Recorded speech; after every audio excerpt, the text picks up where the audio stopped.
Hola gente, mi nombre es Teniente Raúl Beltrán, soy militar retirado del ejército mexicano. Serví 15 años, la mayoría en operaciones de reconocimiento y vigilancia en zonas desérticas del norte del país.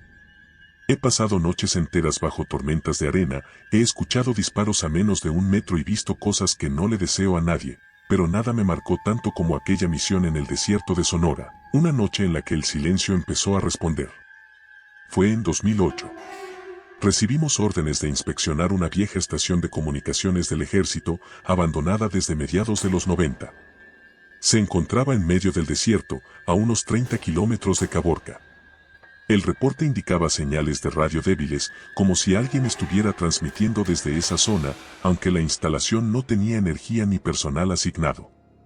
La misión parecía sencilla: llegar, verificar el origen de las señales y asegurar el perímetro durante la noche.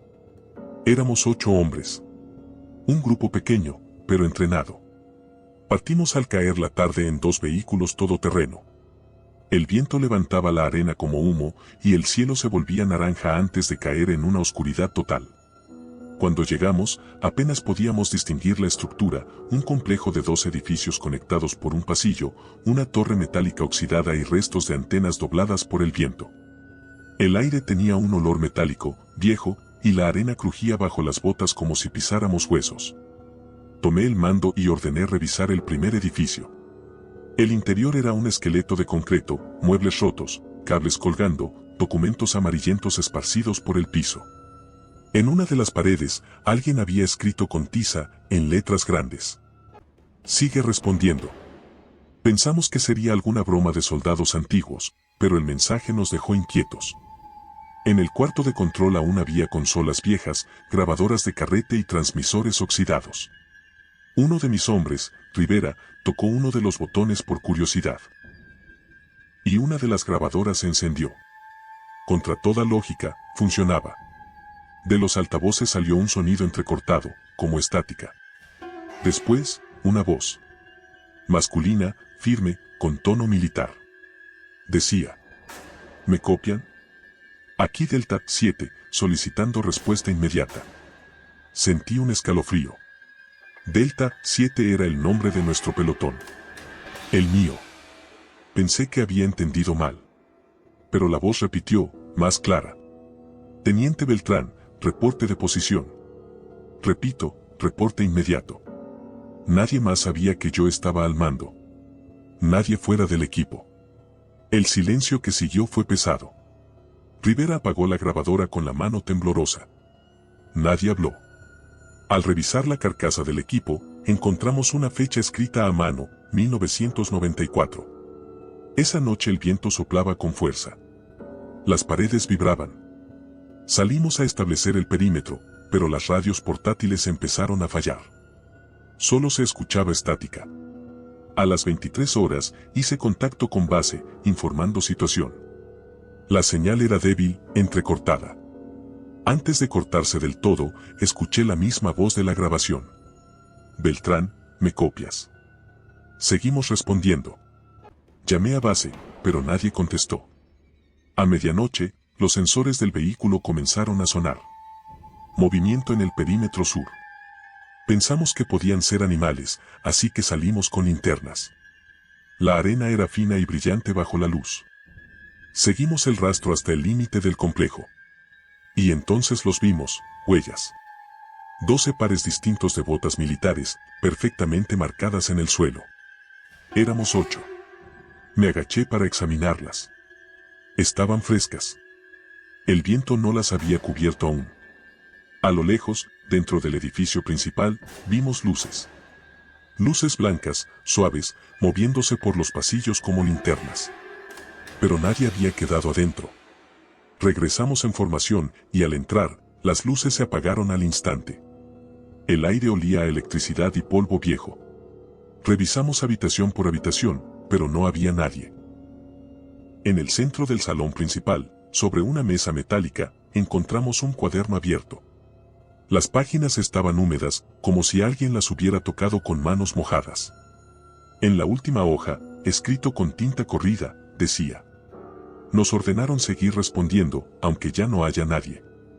El soldado Gutiérrez comenzó a decir que escuchaba voces detrás de los muros. Me pidió permiso para salir. Lo autoricé.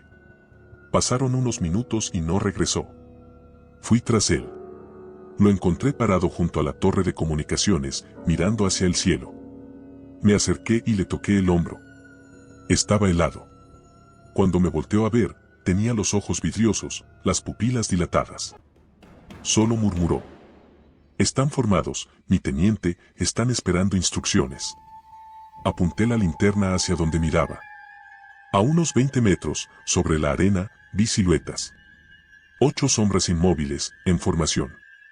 No tenían rasgos definidos, solo contornos oscuros que el viento parecía atravesar. El aire se congeló. Parpadeé y ya no estaban. Regresamos adentro. Rivera empezó a temblar. Dijo que alguien lo había llamado por su nombre desde la radio, pero que la voz era la suya. Le quité el equipo. Lo puse al oído. Solo estática, hasta que una voz emergió débilmente. Seguimos en posición. Nadie respondió. A esa hora ya no había lógica, ni protocolo, solo miedo. Nos encerramos en el cuarto de control y esperamos el amanecer. A las 3:12, el transmisor principal del edificio se encendió solo. Las luces del panel comenzaron a titilar. Y por los altavoces se escuchó de nuevo la voz. Era idéntica a la mía. Pelotón Delta 7, mantengan la línea. No abandonen el puesto. Seguimos respondiendo. El sonido llenó toda la habitación. Algunos empezaron a llorar. Otros, a rezar. Yo solo me quedé quieto, mirando la radio, esperando que terminara. Pero la transmisión no cesaba. La voz repetía una y otra vez el mismo mensaje, hasta que de pronto cambió de tono. Ahora la voz sonaba cansada, más lenta, como si viniera de debajo de la tierra. Hace frío aquí, seguimos, respondiendo. Apagué el equipo. Nadie habló más. Amaneció sin que volviéramos a dormir. Empacamos todo y regresamos a la base. En el camino, noté algo extraño. En la arena, las huellas de nuestro vehículo se mezclaban con otras. Huellas idénticas, como si otra patrulla hubiera seguido nuestro trayecto exacto. Al llegar, el comandante nos recibió.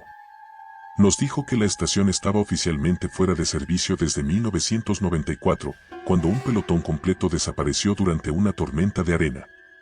Sus cuerpos nunca fueron recuperados. El último mensaje que transmitieron fue interceptado por la base. Seguimos respondiendo. Nadie habló. Esa noche, al revisar las fotos del operativo, me di cuenta de algo imposible. En una de las imágenes, tomada frente al edificio, estábamos los 8 hombres de mi equipo. Pero en la ventana del segundo piso se distinguían claramente 8 figuras más, uniformadas, formadas en línea, observándonos. Mandé borrar esas fotos. Pero guardé una copia.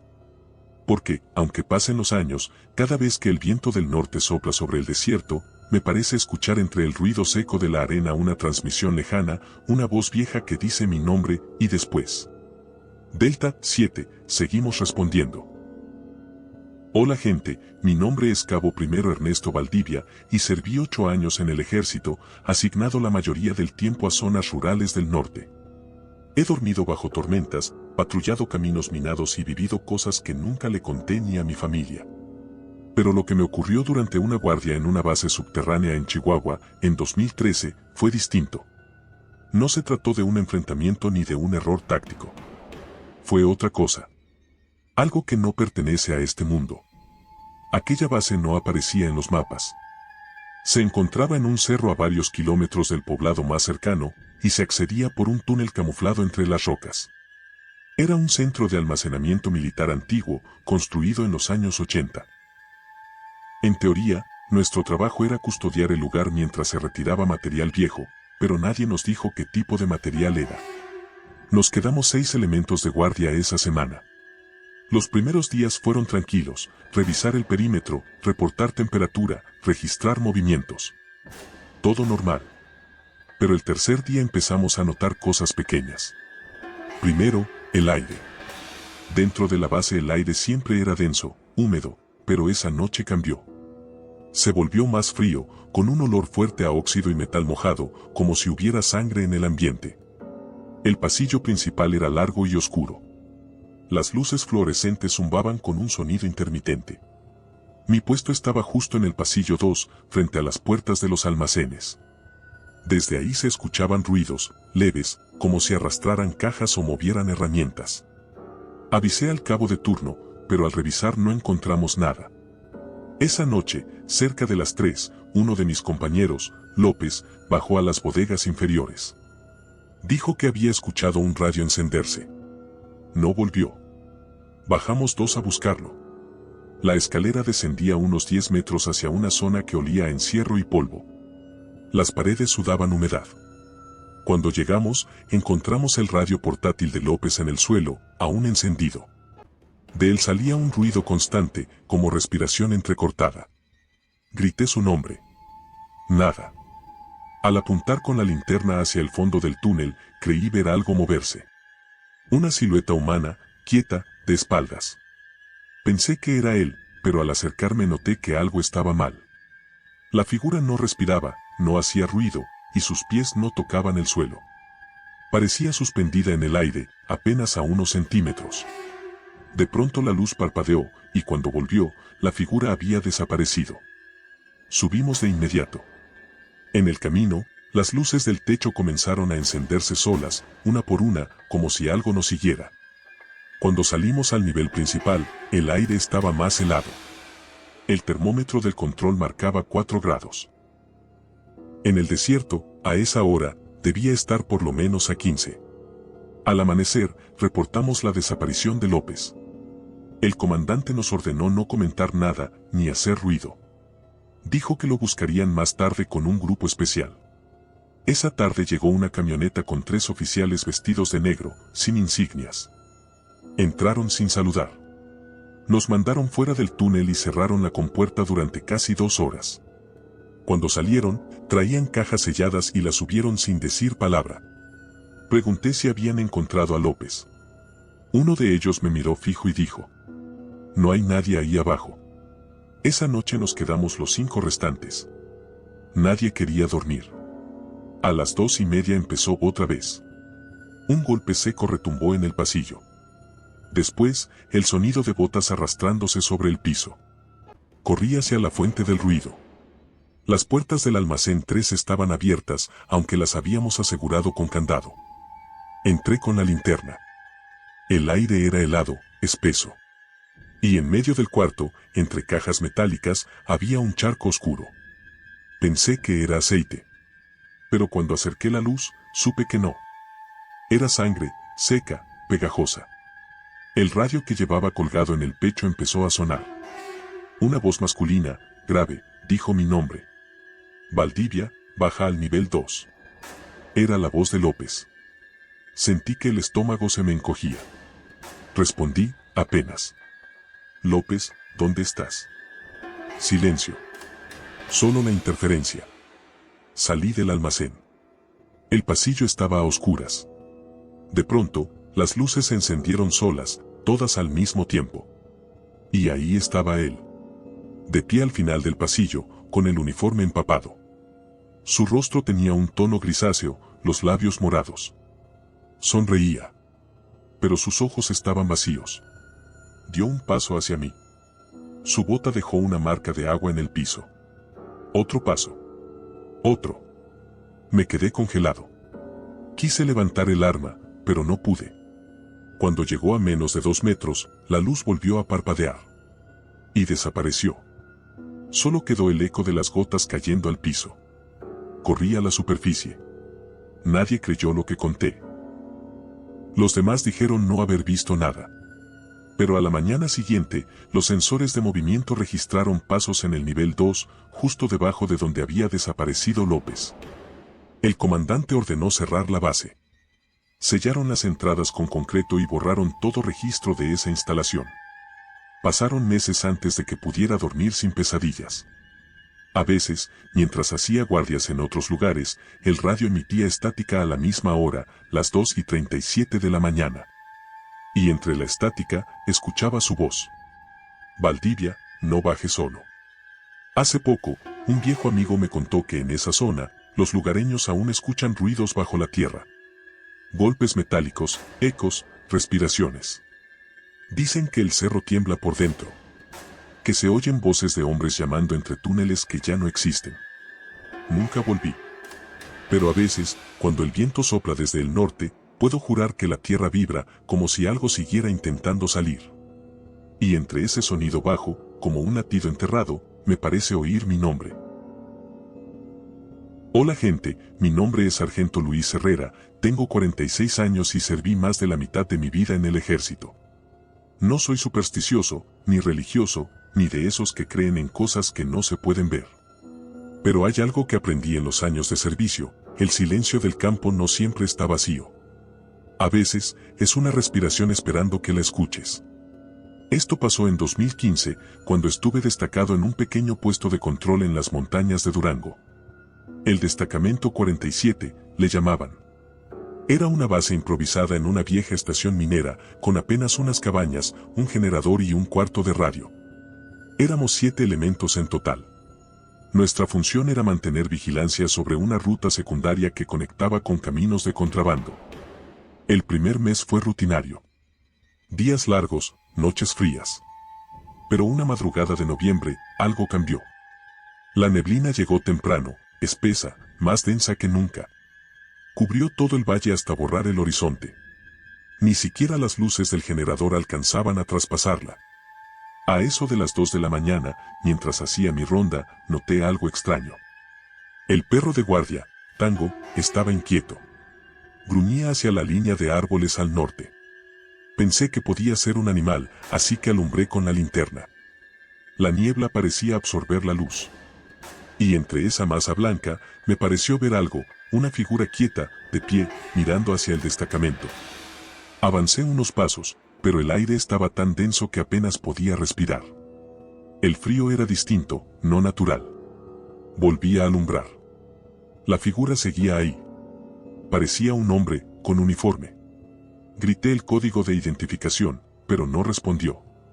Solo levantó la mano, muy despacio, como saludando. Cuando di otro paso, desapareció. De regreso al puesto principal, avisé al teniente de guardia. Salimos los dos, pero ya no había nada. Sin embargo, en el suelo quedaban marcas de botas. No eran nuestras. El barro mostraba huellas frescas, pero no llevaban dirección. Empezaban y terminaban en el mismo punto. Decidimos reforzar la vigilancia. Esa noche nadie durmió. A las 3:20, el radio comenzó a emitir estática. Una voz se coló entre el ruido. No disparen. Era una voz de hombre, débil, como si viniera desde lejos. La señal se repetía una y otra vez, en intervalos exactos de 30 segundos. El teniente ordenó rastrear la frecuencia. El operador juró que provenía del norte, justo donde había visto la figura. Pero no había bases ni patrullas activas en esa zona desde hacía años. Fuimos 3 hombres en una pequeña patrulla. Condujimos entre la niebla por un camino de tierra, guiado solo por el GPS. A los 15 minutos, encontramos algo que no estaba en los mapas, una pequeña choza de madera, casi derruida, con un poste de antena oxidado al costado. La puerta estaba abierta.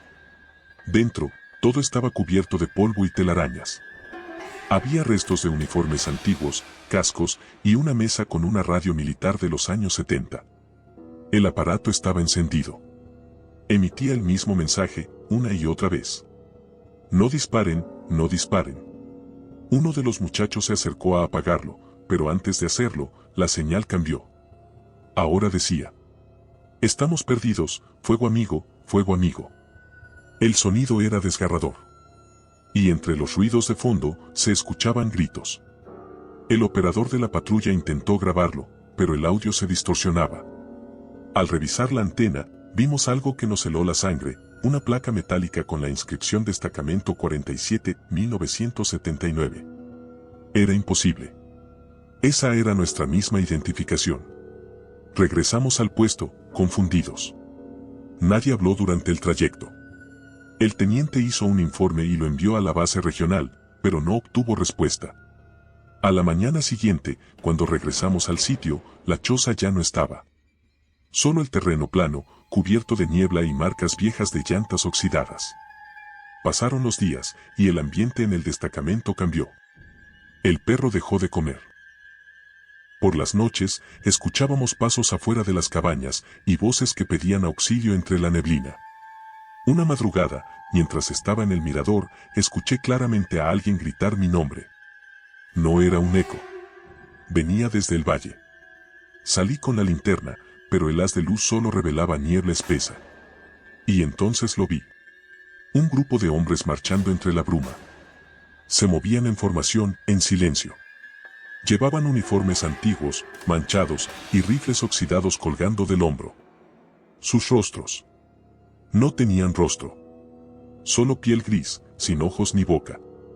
Me quedé paralizado. Pasaron frente a mí sin voltear, caminando despacio hacia el norte, perdiéndose en la nada. El perro no ladró.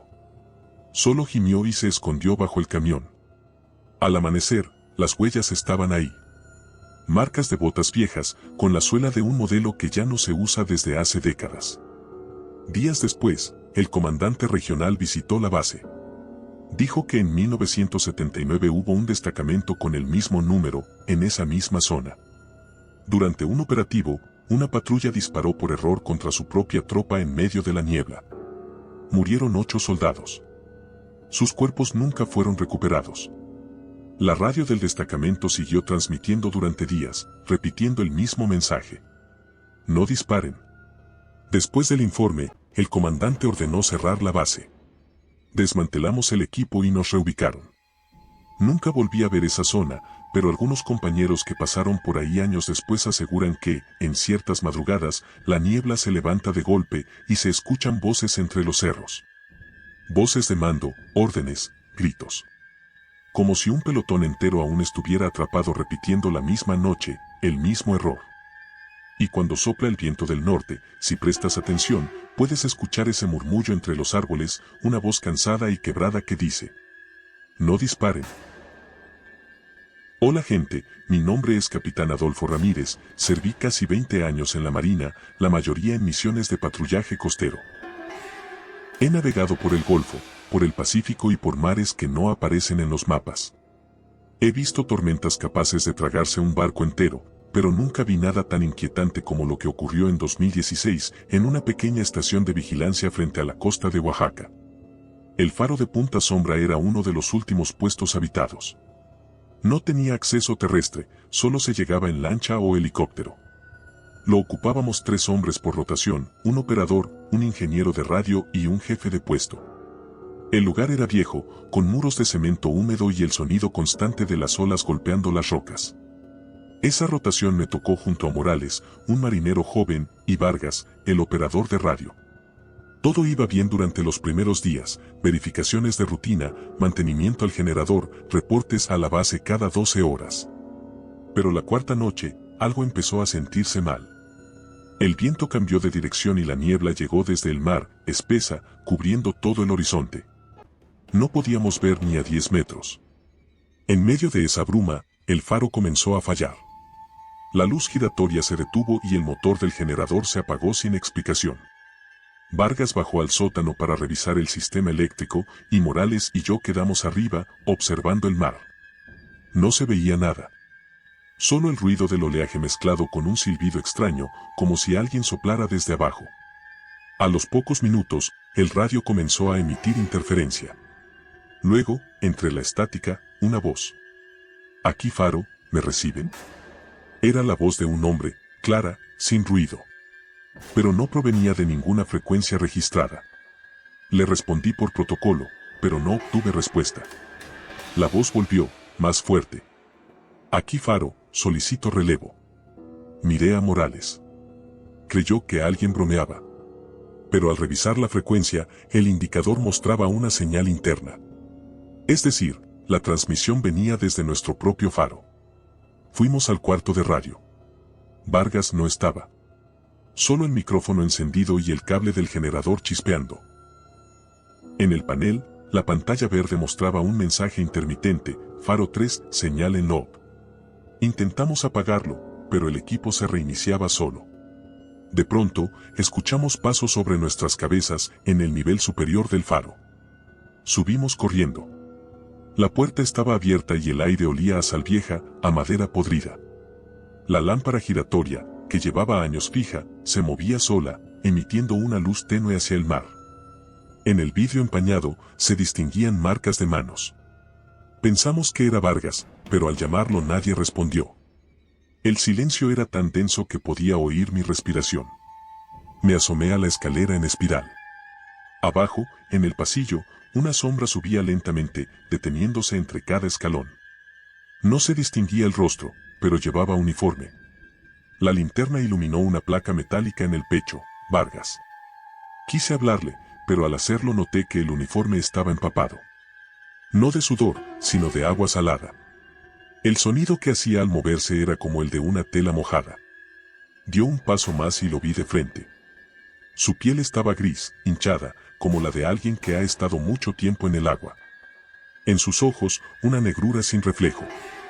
Disparé el arma por puro instinto.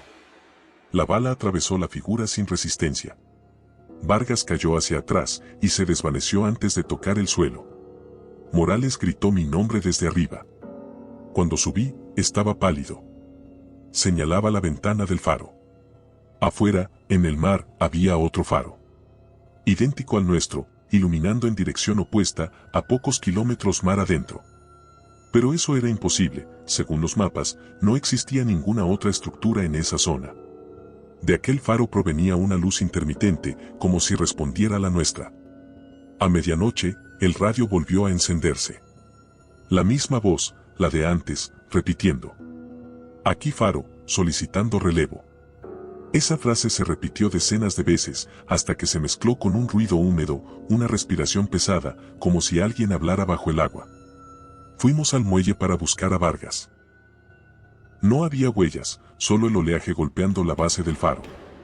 Pero algo flotaba cerca de las rocas, un cuerpo.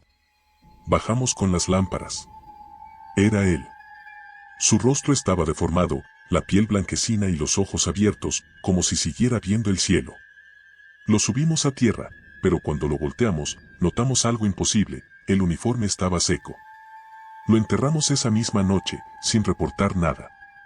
No sabíamos cómo explicarlo. Al amanecer, la niebla seguía cubriendo el mar. Pero en la distancia ya no había ningún faro. Solo el horizonte plano.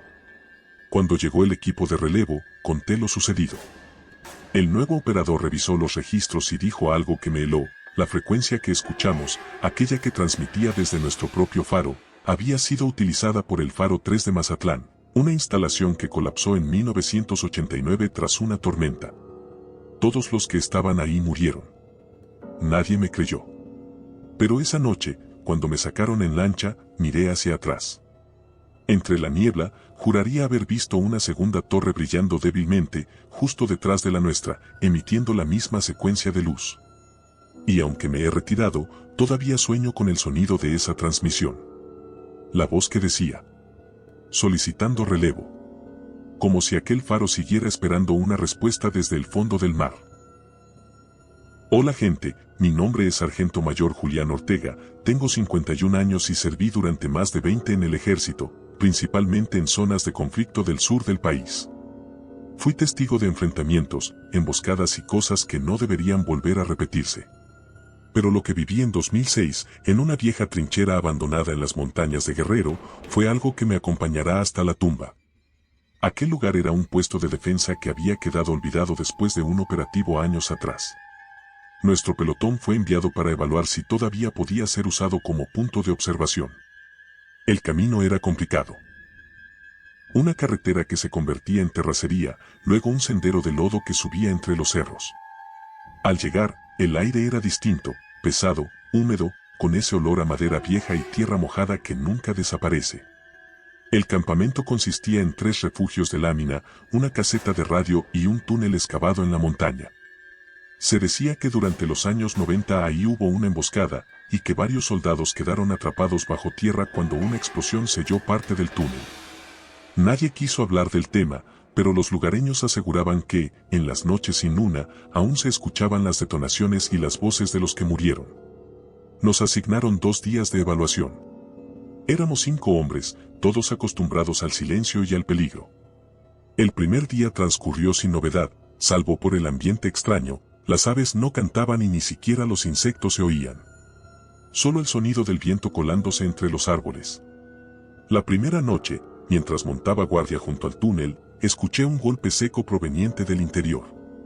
Pensé que era un animal, pero el sonido se repitió 3 veces, con ritmo. Toques, como si alguien golpeara la pared desde adentro. Me acerqué con la linterna. El túnel estaba completamente oscuro, el aire que salía de él era frío y olía a humedad vieja. Llamé a uno de mis hombres, pero cuando regresé a mirar, vi algo imposible. En la oscuridad, al fondo del pasadizo, se distinguía una luz débil, como de una lámpara antigua. Y una sombra moviéndose lentamente, arrastrando los pies. Pensé que era un reflejo o algún efecto del polvo, pero el brillo era constante. Detrás de mí, el radio de campaña empezó a emitir estática. Una voz, apenas audible, se filtró entre los chasquidos. Posición, mantener, cobertura. Reconocí el tono. Era lenguaje militar. Y por alguna razón, me sonó familiar. Respondí, dando mi nombre y código de unidad. Pero la voz solo repitió. Aquí Alfa, nos quedamos dentro, repito, seguimos dentro. El resto del pelotón se acercó. Uno de ellos, el cabo Medina, juró que escuchó golpes desde el suelo, justo bajo nuestros pies. Alguien o algo parecía moverse debajo. A la mañana siguiente, encontramos marcas en el interior del túnel. Como si alguien hubiera raspado las paredes con las uñas o con una navaja. En una de ellas, grabado torpemente, se leía, no hagan ruido. Esa frase nos persiguió todo el día. Al caer la noche, la temperatura bajó tanto que podíamos ver el vapor salir de la boca al hablar. Encendimos una fogata, pero las llamas no daban calor. Medina dijo que escuchaba pasos afuera del perímetro, y uno de los demás vio una silueta parada entre los árboles. Fui a revisar. No había nadie, pero las ramas se movían como si alguien acabara de pasar. Decidí reforzar la entrada del túnel con tablas y alambre. Mientras clavaba el último trozo, un golpe resonó desde el interior, tan fuerte que me hizo soltar el martillo. Luego, otro, y otro, cada vez más cerca de la superficie. Parecía que alguien estaba golpeando para salir. Mi primer impulso fue quitar las tablas, pero algo me detuvo. Un olor a hierro quemado llenó el aire. Después, un sonido bajo, como un suspiro colectivo, salió del túnel. Un viento helado sopló con tanta fuerza que apagó la fogata y dejó todo a oscuras. Nos refugiamos en la caseta. El radio volvió a encenderse solo, con interferencia. La voz de la noche anterior volvió, ahora más clara. No hagan ruido, estamos heridos. Intenté contactar con la base, pero la señal estaba muerta. Uno de mis hombres, un soldado joven llamado Estrada, empezó a llorar. Dijo que veía sombras moverse fuera de la caseta, que escuchaba pasos acercándose. Todos lo escuchamos, el crujido de las hojas, las pisadas lentas que se detenían justo frente a la puerta. Abrí de golpe. Nadie. Pero la neblina era tan espesa que apenas distinguíamos nuestras propias botas. Pasaron horas sin dormir. Cuando amaneció, encontramos marcas de manos en las paredes del túnel, como si alguien hubiera intentado salir desde dentro. Las huellas eran recientes, húmedas, y algunas demasiado pequeñas, como de un niño. Ese día decidimos terminar la misión. Recogimos el equipo y pedimos extracción por radio. Mientras esperábamos, el generador se apagó y el silencio se hizo absoluto. Fue entonces cuando lo escuchamos por última vez. Del túnel salía un murmullo bajo, como voces mezcladas entre sí. No gritaban, no pedían ayuda. Repetían la misma frase, una y otra vez. No hagan ruido. Nos alejamos de inmediato. Cuando la unidad de transporte llegó, los árboles alrededor del campamento estaban cubiertos de una capa fina de ceniza, aunque no había rastros de fuego. Al regresar a la base, el comandante revisó los informes y nos dijo algo que me quitó el sueño durante años. En 1991, en esa misma trinchera, un grupo de soldados quedó atrapado después de una detonación accidental. Estuvieron comunicándose por radio durante 3 días, hasta que las señales se detuvieron. Sus cuerpos jamás fueron recuperados. El último mensaje registrado decía exactamente eso. No hagan ruido. Tiempo después, el túnel fue sellado definitivamente. Pero los lugareños aseguran que en las noches más frías se oyen golpes bajo la tierra y una voz profunda que sale entre las rocas diciendo lo mismo. Yo me retiré poco después de esa misión. Pero cada vez que paso por una zona montañosa y el viento sopla hueco entre los árboles, puedo jurar que oigo ese eco lejano, un susurro casi humano que me eriza la piel y me recuerda porque nunca debemos hablar de lo que el silencio esconde. Gracias por llegar hasta el final, gente. Dejen en los comentarios qué piensan de las aterradoras historias de hoy y si creen tener una más aterradora. Compártanla a nuestro correo electrónico para poder publicarla en un episodio de nuestro canal. Hasta el siguiente video.